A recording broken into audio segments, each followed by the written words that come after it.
Akiaria rimwe na wa gicua-ini muikariri giti wa kamiti no Mohamed Swazuri ni ugite ni maheanite rutha rwa gwaka ruthingo ruu kiumia kimwe tu thutha wa gavana wa Mombasa Hassan Joho gwikinyia monani-ini matene ma Fort Jesus na kuria ruhonge rwa Museum of Kenya kurugamia wira wothe wa waki mwena ucio. People who don't understand the chemistry and the engineering of rocks would have expected the construction to be done exactly on the wall itself.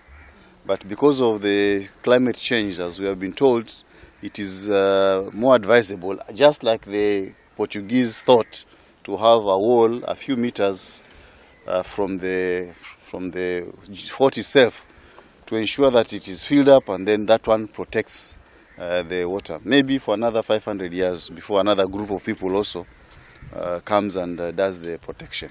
Swazuri na Joho ni mekuaga Museum of Kenya yari mutaratara-ini wa kwigwatira ikaigirishie iria riu mugaru no ria maiguithanirie hau kabere, no riboti ino neteanirio ni murugamiriri munene wa Museum of Kenya Mzalendo Kibunjia.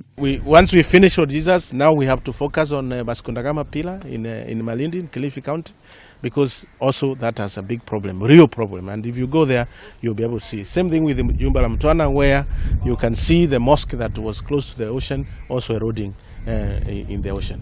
Oho Swazuri ni ugite kamiti yo ni yambikite mutaratara wa gukanja ukombori no heani wa migunda kugerera thirikari ya county udumwe na ya andu kiumbe kuri aria matamukirite marua ma kwigwatira migunda yo kuma kamiti-ini iyo. Swazuri ni ongereire kuga county cia Mombasa, Kilifi, Kwale na Lamu ni county iria igumirwo muno ni wigwatiri wa icigo iria ikuhiriirie iria riu mugaru na gicunji kia watho kia mwaka wa 2016. Nacio county cia Makueni, Nakuru, Trans Nzoia, Nairobi na Kisumu ikaheana marua matari mathuthurie na metikirie ni kamiti ya kuramata migunda bururi-ini hari ukombori na uheani wa migunda. Handu-ini ha Kameme TV, njitagwo Gathoni Wang'ang'a.